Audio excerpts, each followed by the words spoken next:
Hello and welcome to my episode recap for episodes 8 and 9 of KanColle, both of those titles, I'm Not Hotel, and second Remodel-poi. And we're sort of, getting to the climax, so we're against the ending of the series, the whole big a final battle, what's going to happen there. We do see that Fubuki, sort of like a, shonen kind of thing, where it's like her destiny, like she's destined to be the best fleet girl in the naval district. We see that there's some sort of destiny behind her, like the admiral has some sort of huge faith in her, and we do see how that affects her in doing different ways. And so it's very curious that kind of episode here. More build up of what's going to happen next in the final 3 episodes of the series. And going pretty good so far, I would say. We still have those comedic elements, but also some serious, tender moments as well, especially in the second episode, episode 9, very much emotional episode for our characters, especially Fubuki and Mutsuki as well. And so pretty interesting stuff in these 2 episodes. The episode pretty much starts off, episode 8, I'm Not Hotel. It starts off with everyone, they go into Truck Island in order to help out with this Operation FS. And everyone else from the Naval District is there as well. And it's all fancy and elegant. Even Kongu makes lots of references to hotels. But Yamato, the only person at that island, she kind of takes offense to that. She says that, she's not a hotel, as she says, and we do learn about her, how she's like the most powerful and most strongest fleet girl in history. We learned this from Akagi and Kaga. Her existence was kind of a secret for some strange reason. She's never been in a real battle because of this, and so only Kaga, she acknowledges that the other girl, she did a good job. I forget her name, Zukaku, I believe that's who she is, the green hair girl. She did acknowledge that she did a good job. She pats her on the head as well, and a pretty fun moment there with both these characters sort of not acknowledging each other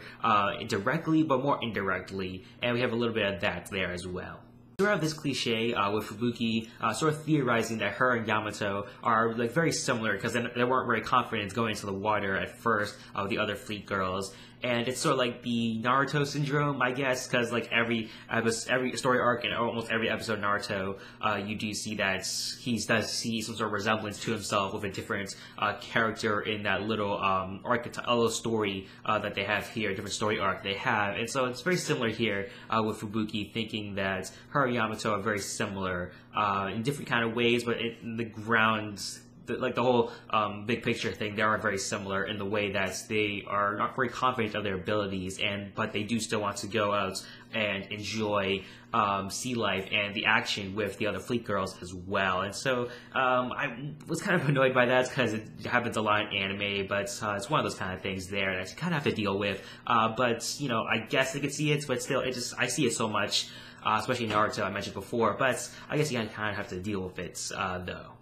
Another thing in anime is with a beach episode. This is what this was. They are on an island, and so this is a sort of a fan service beach episode as well. We do see that Ui, she's jealous of the other girls looking at Kitsukame, and she also compares the breast sizes of the girls as well. And we do see this in both of these episodes, 8 and 9, that Ui has these little moments with Kitsukame, just for brief moments, but still a moment. However, but Fubuki and her friends, Mutsuki and Yudachi, they try to get Yamato a little bit comfortable in the water, but Nagato does not allow her to leave the base because for specific reasons. But Fubuki has her mindset to try to convince Yamato to go out to the sea. However, she steps foot into the sea, but she gets hungry right away. They leave to go eat.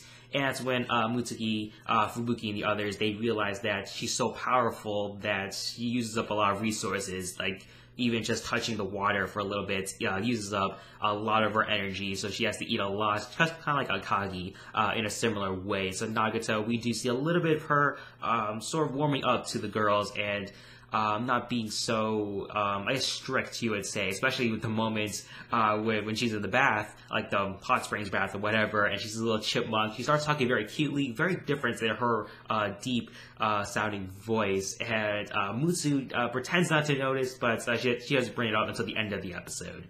See in this episode that Yamato keeps trying to assure Fubuki that she's going to be okay, that it's not really that important to her, but Fubuki, she just makes a raft boat kind of thing for Yamato, but she can't pull the boat at all because, you know, Yamato is very powerful. She's a heavy assault ship.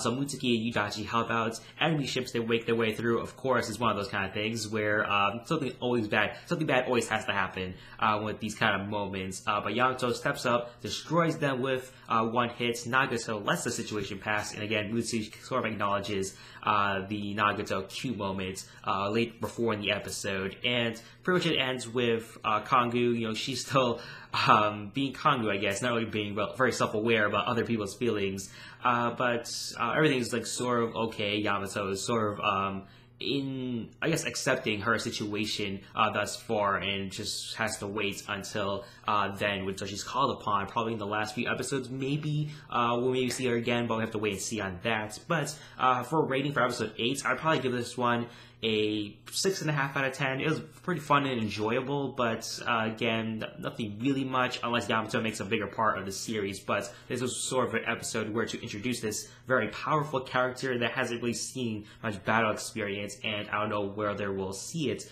or not in these last couple episodes of KanColle. On to episode 9, second Remodel-poi.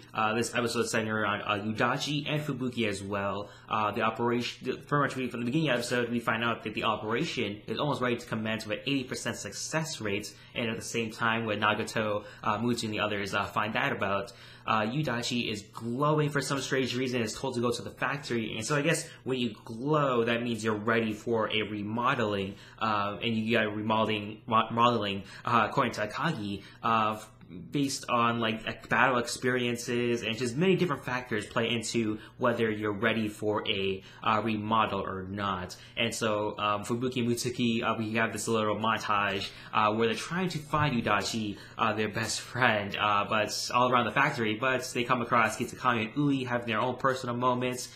Some girl in their experiments. Kongu fantasizing with the Admiral again, has a weird thing for the Admiral.